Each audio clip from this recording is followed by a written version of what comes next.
Ézéchiel, chapitre 9. Puis il cria d'une voix forte à mes oreilles. Approchez, vous qui devez châtier la ville, chacun son instrument de destruction à la main. Et voici, 6 hommes arrivèrent par le chemin de la porte supérieure du côté du septentrion, chacun son instrument de destruction à la main. Il y avait au milieu d'eux un homme vêtu de lin et portant une écritoire à la ceinture. Ils vinrent se placer près de l'autel d'airain. La gloire du Dieu d'Israël s'éleva du chérubin sur lequel elle était et se dirigea vers le seuil de la maison. Et il appela l'homme vêtu de lin et portant une écritoire à la ceinture.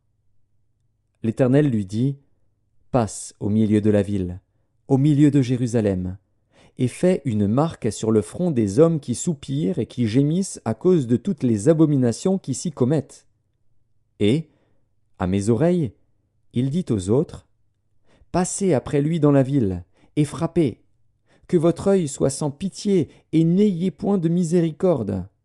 Tuez, détruisez les vieillards, les jeunes hommes, les vierges, les enfants et les femmes. Mais n'approchez pas de quiconque aura sur lui la marque. Et commencez par mon sanctuaire. » Ils commencèrent par les anciens qui étaient devant la maison. Il leur dit, « Souillez la maison, et remplissez de morts les parvis. Sortez !» Ils sortirent, et ils frappèrent dans la ville. Comme ils frappaient, et que je restais encore, je tombais sur ma face, et je m'écriais, « Ah, Seigneur éternel, détruiras-tu tout ce qui reste d'Israël, en répandant ta fureur sur Jérusalem ?»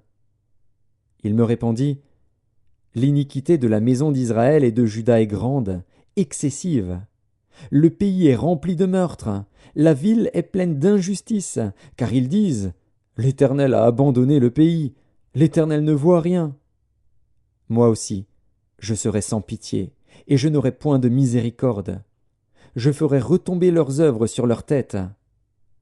Et voici, l'homme vêtu de lin et portant une écritoire à la ceinture rendit cette réponse. « J'ai fait ce que tu m'as ordonné.